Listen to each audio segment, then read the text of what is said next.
Hello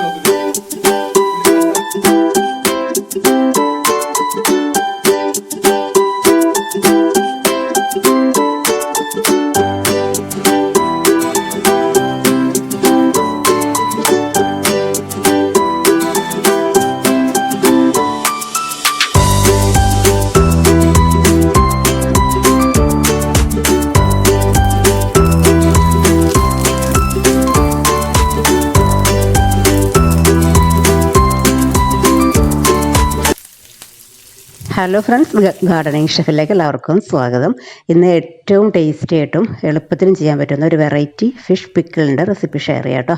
fish ഇതുപോലെ കേര അല്ലെങ്കിൽ പീസായിട്ടുള്ള ഏതെങ്കിലും ഒരു ഫിഷ് എടുക്കുക കേട്ടോ. മത്തിയിലൊക്കെ ചെയ്താലും നല്ല ടേസ്റ്റാണ്. ഇതുപോലെ ചെറിയ പീസാക്കി കട്ട് ചെയ്തതിന് ശേഷം ഉപ്പും മുളകും മഞ്ഞൾപ്പൊടിയും ഒരല്പം വിനീഗറും കൂടി ചേർത്തതിന് ശേഷം ഒന്ന് മാരിനേറ്റ് ചെയ്ത് വെക്കുക. മാരിനേറ്റ് ചെയ്തതിന് ശേഷം ഒരു ദിവസം ഫ്രിഡ്ജിൽ വെച്ചിട്ടുണ്ടെങ്കിൽ നല്ല ടേസ്റ്റ് ആയിരിക്കും കേട്ടോ. ഫിഷിലേക്ക് മസാലകളെല്ലാം ചേർന്ന് കിട്ടും.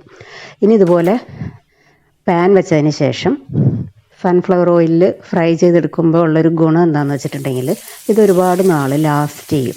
ഈ വെളിച്ചെണ്ണയിൽ ഫ്രൈ ചെയ്തെടുക്കുമ്പോൾ ടേസ്റ്റി ആയിരിക്കും, പക്ഷേ കുറച്ചുകൂടി ഒന്ന് ലാസ്റ്റ് ചെയ്ത് നിൽക്കുന്നത് സൺഫ്ലവർ ഓയിലിലായിരിക്കും. പക്ഷേ ഇതിപ്പോൾ അങ്ങനെ ഒരുപാട് നാൾ ലാസ്റ്റ് ചെയ്യുന്നില്ല കേട്ടോ.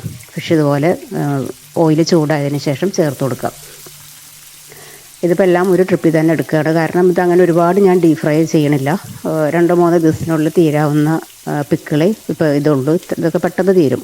ഫിഷ് പിക്കിളൊക്കെ ഇടുന്ന സമയം തുടങ്ങിയ കുട്ടികളൊക്കെ ഇങ്ങനെ എടുത്ത് കഴിക്കും. ഫ്രൈ ആയി തുടങ്ങി തന്നെ കഴിക്കും കേട്ടോ, പിക്കിളാവുന്നതിന് മുമ്പ് തന്നെ. അപ്പോൾ അതുകൊണ്ട് തന്നെ ഞാനിപ്പോൾ ഇത് ഡീപ് ഫ്രൈ ചെയ്യണില്ല, എങ്കിലും കുറച്ച് ഓയിലിൽ തന്നെയാണ് ഫ്രൈ ചെയ്തെടുക്കുന്നത്. ഇതുപോലെ നിരത്തിയിട്ടതിന് ശേഷം ഫ്രൈ ചെയ്തെടുക്കാം. പിന്നെ ഇതുപോലെ ഫിഷ് ഫ്രൈ ചെയ്യുന്ന സമയത്ത് ഫ്ലെയിം ഏറ്റവും കുറച്ച് വെച്ചതിന് ശേഷം ഇതുപോലെ നമ്മൾ കുറച്ച് ടൈം എടുത്ത് ക്ഷമയോടുകൂടി ചെയ്യുകയാണെങ്കിൽ ഫിഷിൻ്റെ ഉൾഭാഗമൊക്കെ നന്നായിട്ട് മൊരിഞ്ഞ് കിട്ടും. ഫ്ലെയിം കൂട്ടി വെച്ചിട്ടുണ്ടെങ്കിൽ പുറം ഭാഗം അങ്ങോട്ട് പെട്ടെന്ന് മൊരിഞ്ഞ് വരുമെന്നേ ഉള്ളൂ. ടൈം എടുത്ത് ചെയ്യുകയാണെങ്കിൽ ഫിഷ് പെട്ടെന്ന് ഡ്രൈ ആയി കിട്ടും. നമ്മളിതിൽ തന്നെ ഈ ഫിഷ് പിക്കിളൊക്കെ ചെയ്യുന്ന സമയത്ത് ഇതിൽ തന്നെ എപ്പോഴും ഇങ്ങനെ ശ്രദ്ധിച്ചിരിക്കണമെന്നില്ല കേട്ടോ. നമുക്ക് ചെറിയ തീയിലിട്ടിട്ട് മറ്റുള്ള ജോലികളൊക്കെ ചെയ്യാം. ഇടയ്ക്ക് വന്നൊന്ന് മിക്സ് ചെയ്ത് കൊടുത്താൽ മതി. പിന്നെ ശ്രദ്ധിക്കേണ്ട കാര്യം, ഫിഷ് പിക്കിൾ ഇപ്പോൾ നമ്മൾ കുട്ടികൾക്കൊക്കെ ഹോസ്റ്റലിൽ പഠിക്കുന്ന മക്കൾക്കൊക്കെ കൊടുത്തു വിടാനോ അതല്ലെങ്കിൽ നമ്മൾക്ക് തന്നെ ഫ്രിഡ്ജില്ലാത്ത സ്ഥലങ്ങളിലൊക്കെ സൂക്ഷിച്ച് വെക്കാനോ ഒക്കെ ചെയ്യുന്നതാണെങ്കിൽ ഫിഷ് പിക്കിളൊക്കെ ഇടുന്ന സമയത്ത് ഫിഷിൻ്റെ പീസ് നന്നായിട്ട് ഓയിലിൽ ഡീപ്പ് ഫ്രൈ ചെയ്തെടുക്കുക. അങ്ങനെ ചെയ്താൽ മാത്രമേ ഫിഷ് പിക്കിള് ലാസ്റ്റ് ചെയ്യുള്ളൂ. അപ്പോൾ അങ്ങനെ ചെയ്യുകയാണെങ്കിൽ 1 മാസമൊക്കെ, പിന്നെ നനഞ്ഞ സ്പൂണൊന്നും വെച്ച് എടുക്കാതെയൊക്കെ ഇരുന്നാൽ കുറേ നാൾ ലാസ്റ്റ് ചെയ്യും കേട്ടോ. ഫിഷും അതുപോലെ ഇതിൽ ചേർക്കുന്ന ഇഞ്ചി, പച്ചമുളക്, വെളുത്തുള്ളി ഇതെല്ലാം ഒട്ടും തന്നെ വെള്ളമില്ലാതെ നന്നായി പൊരിച്ച് കോരിയെടുത്തതിന് ശേഷം പിക്കിളാക്കിയിട്ടുണ്ടെങ്കിൽ ഒരുപാട് നാൾ ഇത് പുറത്ത് സൂക്ഷിക്കാൻ കഴിയും. ഇപ്പം ഞാൻ നേരത്തെ പറഞ്ഞ പോലെ ഇതിപ്പോൾ അത്ര നാളത്തേക്കൊന്നും കൂടി വന്നാൽ ഒരാഴ്ച. അതുകൊണ്ട് തന്നെ ഒരുപാട് ഞാൻ ഡീപ് ഫ്രൈ ചെയ്യണില്ല.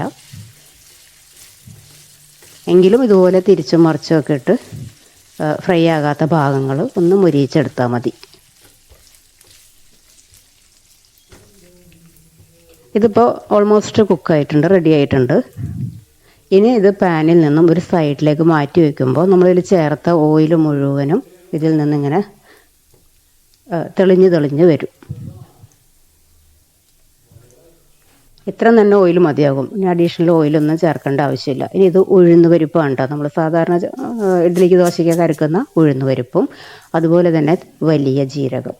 അതൊരു കണക്കില്ല, നമുക്ക് ആ ഫിഷിൻ്റെ ക്വാണ്ടിറ്റിക്ക് അനുസരിച്ച് നല്ലൊരു ഫ്ലേവർ കൊടുക്കും. ഒരു സ്പെഷ്യൽ പിക്കിളിൻ്റെ റെസിപ്പിയാണ് കേട്ടോ. നിങ്ങളൊരു ഇതുപോലെ ഒന്ന് ട്രൈ ചെയ്ത് നോക്കിക്കോ.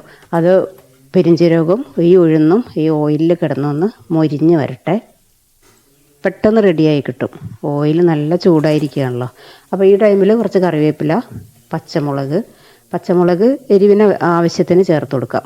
അതുപോലെ ജിഞ്ചർ ഗാർലിക്കിൻ്റെ പേസ്റ്റ്,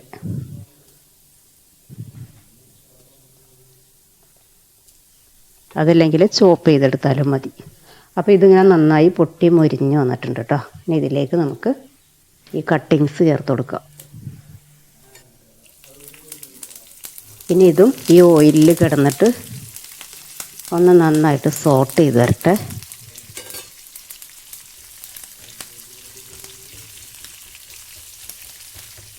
ഇത് പേസ്റ്റാക്കിയതിന് ശേഷം നമ്മൾ ഫ്രീസ് ചെയ്യണതുകൊണ്ട് തന്നെ കുറച്ച് സമയം ഇതുപോലെ ഒന്ന് റെഡിയാക്കി എടുത്താലാണ് ആ പേസ്റ്റ് ഒന്ന് മെൽറ്റായി കിട്ടുള്ളൂ. അപ്പോൾ നല്ലൊരു സ്മെല്ലാണ് കേട്ടോ. കിച്ചണിലൊക്കെ നല്ല ഒരു സ്പെഷ്യൽ ഫ്ലേവറിൽ കിട്ടുന്ന നല്ല പിക്കിളായതുകൊണ്ട് തന്നെ നല്ല സ്മെല്ലാണ്. ഇനി ഇതിലേക്ക് ഈക്വൽ ക്വാണ്ടിറ്റിയിൽ വിനീഗറും വെള്ളം കൂടി ചേർത്തെടുത്തതാണ്, അത് ചേർത്ത് കൊടുക്കുക. എന്നിട്ട് ഫിഷ് ഇതുപോലെ നന്നായിട്ട് മിക്സ് ആക്കിയതിന് ശേഷം മാത്രം എരിവിന് ആവശ്യത്തിന് മുളക് പൊടി, ഒരൽപ്പം മഞ്ഞൾപ്പൊടി, ആവശ്യത്തിനുള്ള ഉപ്പ്, ഗ്രേവിക്ക് എന്തായാലും കുറച്ച് ഉപ്പ് വേണ്ടി വരുമല്ലോ. ഇനി നന്നായിട്ട് മിക്സ് ചെയ്യാം. പൊടികൾ ആദ്യമേ തന്നെ ഓയിലിൽ ഇട്ട് ഫ്രൈ ചെയ്യേണ്ട കാര്യമില്ല കേട്ടോ. ഇതുപോലെ ലാസ്റ്റ് ചേർത്ത് കൊടുത്താൽ മതി. അപ്പോൾ നല്ലൊരു ടേസ്റ്റും കിട്ടും, നല്ലൊരു ഗ്രേവിയിലും കിട്ടും, പൊടികൾ കരിഞ്ഞു പോകാതെ കിട്ടുകയും ചെയ്യും. ഇത്രയും തന്നെ വെള്ളം ആദ്യം നമ്മൾ ഒഴിച്ചല്ലോ. പക്ഷേ നമ്മളെപ്പോഴും ഫിഷ് പിക്കിൾ ചെയ്യുന്ന സമയത്ത് ഫിഷിൻ്റെ മുകളിൽ വെള്ളം ഇങ്ങനെ നിൽക്കുന്ന രീതിയിൽ വേണം ചേർത്ത് കൊടുക്കാൻ. അതില്ലെങ്കിൽ ഫിഷ് പിക്കിൾ റെഡിയായി കഴിയുമ്പോൾ ഇത് ഭയങ്കരമായിട്ട് ഡ്രൈ ആയി പോകും. അതുകൊണ്ട് തന്നെ നല്ല ചൂടുള്ള വെള്ളം വേണം കേട്ടോ രണ്ടാമത്തെ ട്രിപ്പിലൊക്കെ നമ്മൾ ഒഴിക്കാനായിട്ട്. അപ്പോൾ ചൂട് വെള്ളം ചേർക്കുമ്പോൾ തന്നെ പെട്ടെന്ന് തിളച്ച് കിട്ടും. പച്ചവെള്ളമാണ് ചേർക്കണമെങ്കിൽ അച്ചാറിട്ട് കഴിയുമ്പോൾ ഒരു വെള്ളത്തിൻ്റെ ചുക പോലെ നമുക്ക് തോന്നും. അപ്പോൾ തിളച്ച വെള്ളം തന്നെ ഒഴിക്കുക. ഇനി എരിവും ഉപ്പും പുളി ഇതെല്ലാം നമുക്ക് ഇഷ്ടത്തിനനുസരിച്ച് നമ്മളുടെ വീട്ടിലെ ടേസ്റ്റ് അനുസരിച്ച് ചേർത്ത് കൊടുക്കുക.